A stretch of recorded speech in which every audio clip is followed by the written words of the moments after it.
साथियों, कैसे हैं आप लोग? उम्मीद है अच्छे होंगे और अपनी तैयारी को आप बराबर कर रहे होंगे। साथियों, आज की ये जो क्लास हम लेने वाले हैं, वो हिंदी की पहली क्लास है। इस हिंदी की क्लास में जो आपको चीज़ें समझाई जाएँगी, वो केवल और केवल आपको हिंदी का पाठ्यक्रम समझाया जाएगा।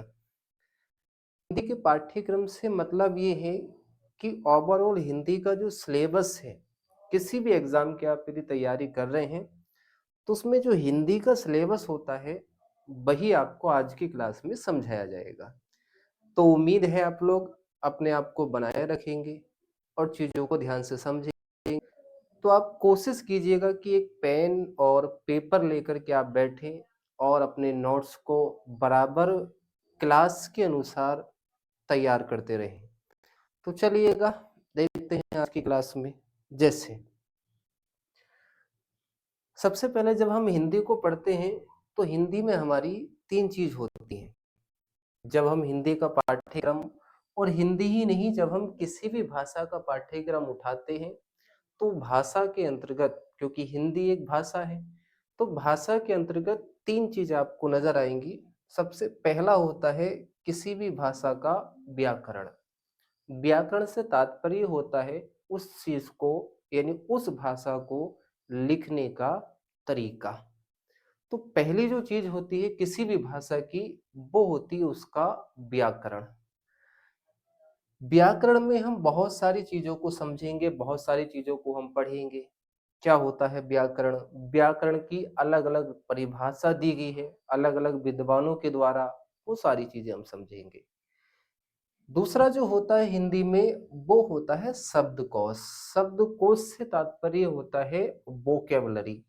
जैसे जब हम हिंदी को पढ़ते हैं, तो हिंदी में हमें तत्सम, तद्भव, देशज, विदेशज, अनेकार्थी, एकार्थी, विपरीतार्थी, ये सारे शब्द हमें जानने होते हैं। तो इन सभी शब्दों को मिलाकर के ही हम बोल देते हैं कि ये क्या है, हिंदी भाषा का शब्दकोश है। तो दूसरी जो चीज़ मिलेगी आपको हिंदी में, वो मिलेगा उसका शब्दकोश, यानी कि वोकैब्युलरी। प्यारे साथियों, तीसरी जो आपको चीज़ मिलती है किसी भी भाषा में, वो मिलती है उसका साहित्य। साहित्य, साहित्य से तात्पर्य है लिटरेचर, कि आखिर उस भाषा में कौन-कौन सी पुस्तक लिखी गई हैं, वो सब पुस्तकें मिलकर के क्या कहलाती हैं? साहित्य कहलाती हैं। तो किसी भी भाषा में आपको ये 3 चीज़ नज़र आएँगी। सबसे पहले उसका व्याकरण यानी ग्रामर होगा, दूसरा शब्दकोश यानी वोकैब्युलरी होगा, तीसरा जो आपका होगा वो साहित्य यानी लिटरेचर होगा। अब हम जो क्लास की शुरुआत, सबसे पहले व्याकरण से हम शुरुआत करेंगे। सबसे पहले जो हम पढ़ेंगे वो व्याकरण को पढ़ेंगे। व्याकरण के साथ में ही कोशिश ये रहेगी कि हम शब्द को भी साथ में ही लेकर के चलें।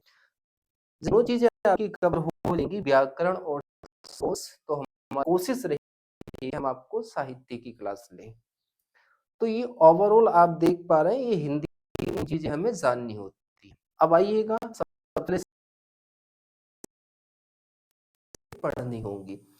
यानी अगर हमें व्याकरण पढ़नी है, तो व्याकरण में हमें क्या पढ़ना होगा? किन-किन टॉपिकों पर हम चर्चा करेंगे? वो कौन-कौन से हमारे अध्याय होंगे, जिन पर हम चर्चा करेंगे?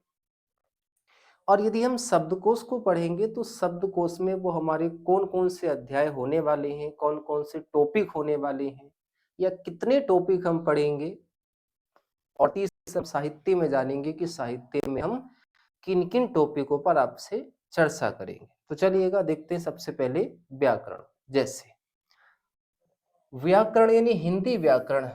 तो हिंदी व्याकरण में सबसे पहला जो टॉपिक होता है, वो होता है आपका हिंदी भाषा का उद्भव और विकास। प्यारे साथियों, अक्सर जब वो अध्यापकगण हिंदी भाषा को पढ़ाते हैं, तो वो सबसे बड़ी भूल यही करते हैं कि इस टॉपिक को नहीं पढ़ाते हैं, इस टॉपिक को वो साहित्य में पढ़ाते हैं। हालाँकि ये साहित्य में भी महत्वपूर्ण है, लेकिन अगर हम हिंदी भाषा को पढ़ रहे हैं तो कम से कम हमें हिंदी भाषा की तो समझ होनी चाहिए कि हिंदी कैसे बनी है, कहाँ से हिंदी आई है।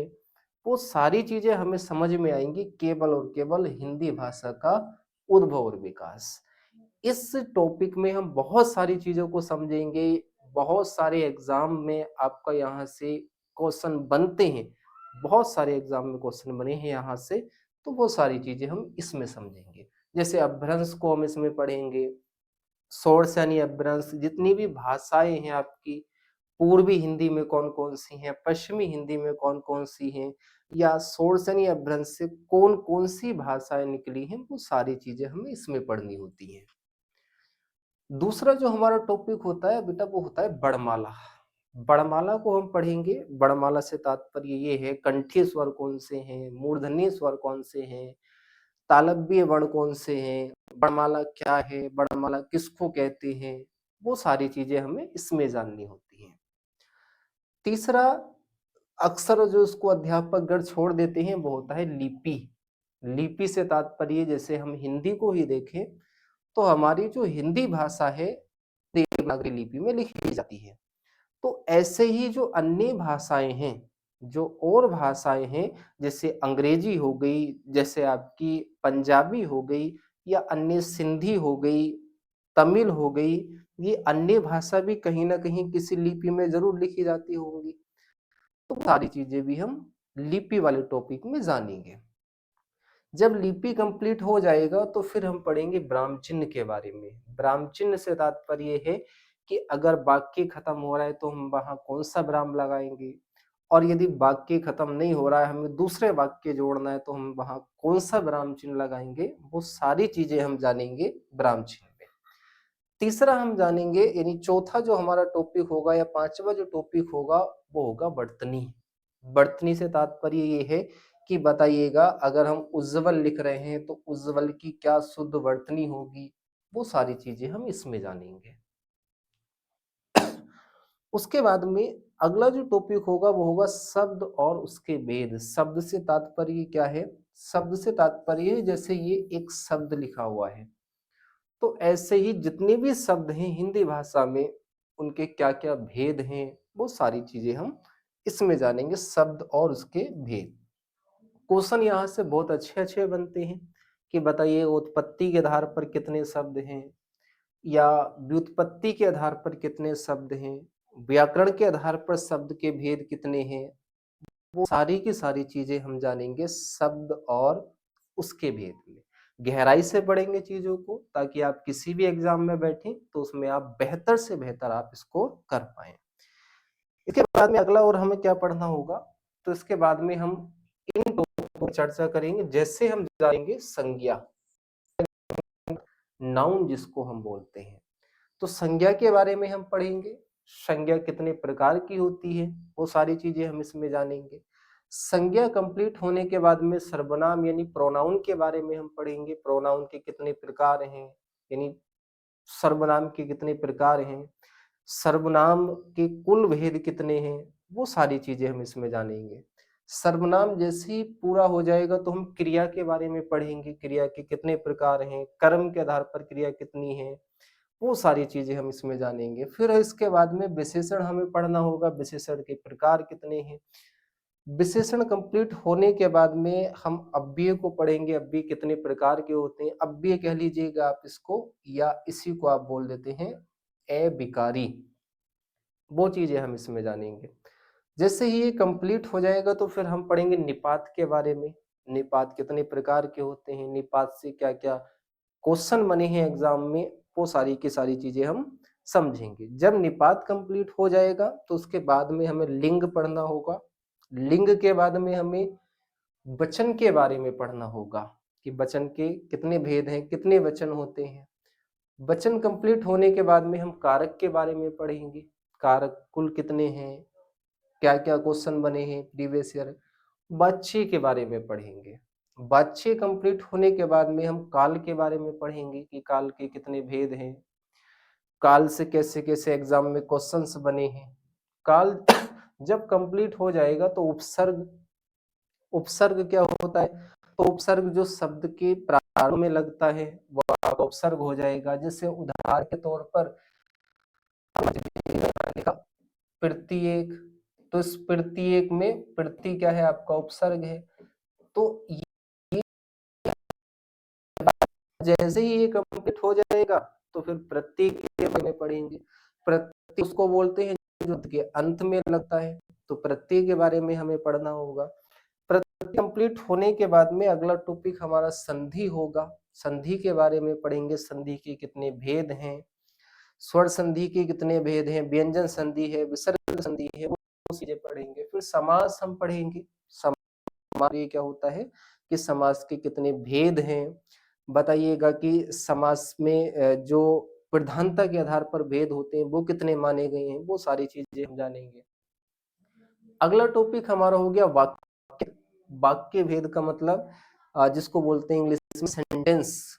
सेंटेंस कितने प्रकार के हैं, यानी वाक्य कितने प्रकार के हैं, अर्थ के आधार पर वाक्य कितने प्रकार के हैं, रचना या बनावट के आधार पर वाक्य कितने प्रकार के हैं, और साथ में आप देखेंगे तो हम पढ़ेंगे इसमें क्रिया के आधार पर वाक्य कितने प्रकार के।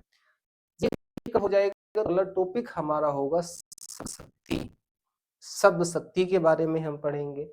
फिर रस हमारा होगा, रस के कितने भेद हैं।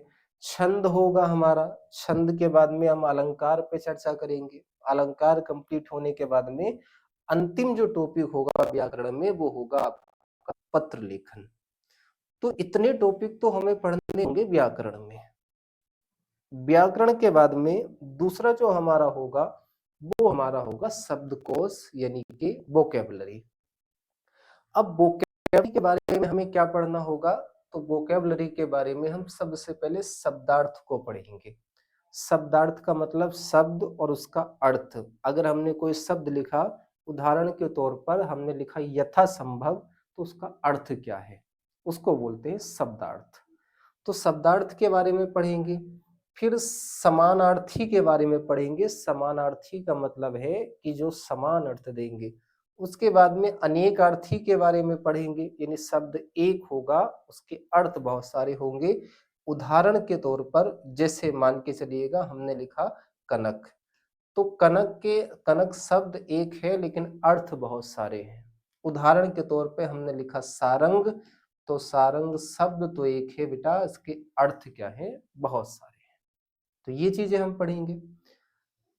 फिर उसके बाद में श्रुति सम भिन्नार्थक पढ़ेंगे। श्रुति सम भिन्नार्थक का मतलब क्या है, इसका सीधा सा मतलब है सुनने में एक से लगेंगे शब्द, अर्थ उसके क्या होंगे, अलग अलग होंगे। जब ये कंप्लीट हो जाएगा तो पर्यायवाची के बारे में हमें पढ़ना होगा। पर्यायवाची के बाद में विपरीतार्थक। विपरीतार्थक का मतलब है विलोम शब्द के बारे में हम पढ़ेंगे, यानी कि आगे का विलोम पीछे, राजा के विलोम रानी भी हो जाएगा, रंक भी हो जाएगा, पिर्जा भी हो जाएगा। तो आखिर अगर राजा का विलोम रानी भी हो रहा है, पिर्जा भी हो रहा है, रंक भी हो रहा है, तो आखिर ये तीन विलोम क्यों हो रहे हैं, किस आधार पर हो रहे हैं, वो सारी चीजें हम जानेंगे। जब ये कंप्लीट हो जाएगा तो अगला टॉपिक हमारा ऐसे होगा अनेक शब्दों के लिए एक शब्द। इसका तात्पर्य क्या है, इसका अर्थ सीधा सा है, बहुत बड़ा वाक्य होगा उसको हम एक शब्द में डिफाइन कर देंगे। जैसे अगर किसी के माता पिता नहीं हैं, तो हम इतनी बड़ी बात को कि मेरे माता पिता नहीं है अर्थात उसके माता पिता नहीं है, तो इतनी बड़ी बात को हम शॉर्ट में कह देंगे कि वो अनाथ है। वो सारी चीजें हम इसमें जानेंगे। फिर हम मुहावरे के बारे में पढ़ेंगे। मुहावरा, लोकोक्ति, कुछ लोग इसको एक ही बता देते हैं, हालांकि मुहावरा अलग होता है, लोकोक्ति अलग होता है। फिर उसके बाद में कुछ पारिभाषिक शब्द पे हम चर्चा करेंगे। तो ये इतनी चीजें आनी होंगी शब्दकोश के अंतर्गत। फिर हमारा आ जाएगा साहित्य। तो साहित्य में जो हमें पढ़ना होगा वो इन चीजों को साहित्य में पढ़ना होगा। साहित्य की सबसे पहले सामान्य समझ हमारे पास में होनी चाहिए कि साहित्य हम किसको कहेंगे, साहित्य है क्या। और असल में आपको यदि हम बताएं तो साहित्य पढ़ने में आनंद ही कुछ और आएगा, क्योंकि साहित्य में हम इतनी गहराई से चीजों को जानेंगे कि हम कबीरदास जी को पढ़ रहे हैं, हम तुलसीदास जी को पढ़ रहे हैं, कबीरदास जी की पंक्तियों को हम पढ़ रहे हैं, एक-एक पंक्ति को बड़े अच्छे से समझ करके पढ़ रहे हैं, उनका अर्थ भी हम जान रहे हैं। तुलसीदास की पंक्तियों को हम पढ़ रहे हैं, उनका अर्थ भी हम जान रहे हैं। तो एक-एक पंक्ति को बहुत अच्छे से पढ़ करके, समझ करके तब साहित्य में आगे बढ़ा जाएगा, तो उसका पढ़ने का आनंद ही आपको कुछ और आएगा।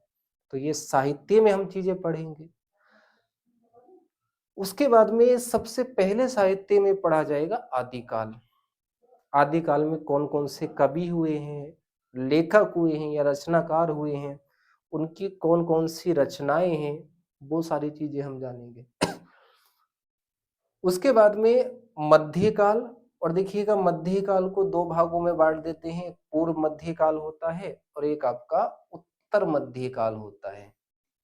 तो पूर्व मध्यकाल को ही हम भक्ति काल के नाम से जानते हैं। उत्तर मध्यकाल को हम रीतिकाल के नाम से जानते हैं।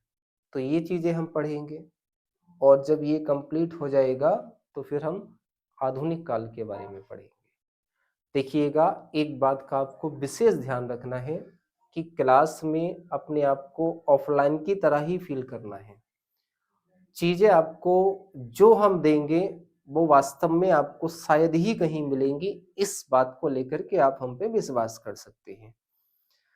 तो उम्मीद है कि आप लोग अपने आप को बना करके रखेंगे। जब भी आप क्लास को लें, पेन कॉपी आपके हाथ में होनी चाहिए, चीज़ों को आप बराबर नोट डाउन करते हुए चलें। आप अपने आप को पूर्णतः हमें दे दीजिएगा, समर्पण कर दीजिएगा आप हमें, यानी अपने आप को हम पर। इस बात का आपको ध्यान रखना है। पूर्ण विश्वास के साथ में आप सारा जो अपना समर्पण है, अपना जो फ़ोकस है, वो सारा आप हमें दे देंगे, तो हमारी पूरी कोशिश रहेगी कि हम आपको बेहतर से बेहतर आपको कंटेंट दें। क्योंकि आप लोगों ने एक पंक्ति सुनी होगी कि मेरा मुझ में कुछ नहीं, मेरा मुझ में कुछ नहीं, जो कुछ है सो तेरा, तेरा तुझको सौंप कर क्या लागे है मोरा। यानी इसका मतलब यही है, आप जब पूर्णतः हम पर विश्वास कर लेंगे, तो जो आपका हो जाएगा, वो हमारा हो जाएगा। इस विश्वास के साथ में आपको क्लास को लेना है, क्लास को डेली बेस पर आपको लेना है। कोशिश अभी हमारी यही है कि आपको हम रिकॉर्डेड क्लास दें, ताकि आपका भी समय बचे।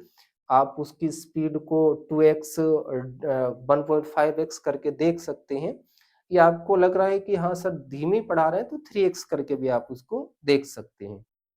तो आप कोशिश करें कि डेली क्लास लें, और आपकी जो क्लास का टाइमिंग होने वाला है, फिलहाल में वो मॉर्निंग में 5 AM 5 बजे से होने वाला है। अपने आप को सुबह में उठने की आदत डालिएगा, क्योंकि यदि आप सुबह में उठ पाते हैं, आपने देखिए सुना होगा कि जो सक्सेसफुल होते हैं व्यक्ति, वो मॉर्निंग में उठते हैं। और मॉर्निंग में उठने का ये मतलब नहीं है कि आप मॉर्निंग में उठने लगे हैं तो आप सक्सेसफुल हो जाएँगे, ये बिल्कुल भी मतलब नहीं है। हाँ, इतना तो ज़रूर है कि जो मॉर्निंग में उठता है, वो सक्सेसफुल व्यक्ति है। तो आप भी कोशिश करें 4-5 बजे उठ कर के, यानी 4 बजे उठ कर के 5 बजे तक रेडी होकर के 5 बजे आप लोग हिंदी की क्लास लें। कोई भी क्लास आप मिस ना करें। चलिए, आज की क्लास में सिर्फ इतना ही। थोड़ा-सा ये कोचिंग के बारे में है। जैसे आप लोग कह रहे थे सर चैनल का नाम क्या है? तो ये थोड़ा-सा कोचिंग के बारे में है। आपके अपने जो चैनल का नाम है, वो है अद्वैत एसीआई। आप यूट्यूब पर सर्च करेंगे तो आपको ये सर्च बार में मिल जाएगा, अद्वैत एसीआई। बाकी इसकी जो पीडीएफ वगैरह है, वो भी धीरे-धीरे करके आपको मिलती रहेगी। कोशिश आप यही करेंगे कि आप डेली बेस पे क्लास लें, मॉर्निंग में 5 AM पर। चलिए, आज के लिए इतना ही काफ़ी है।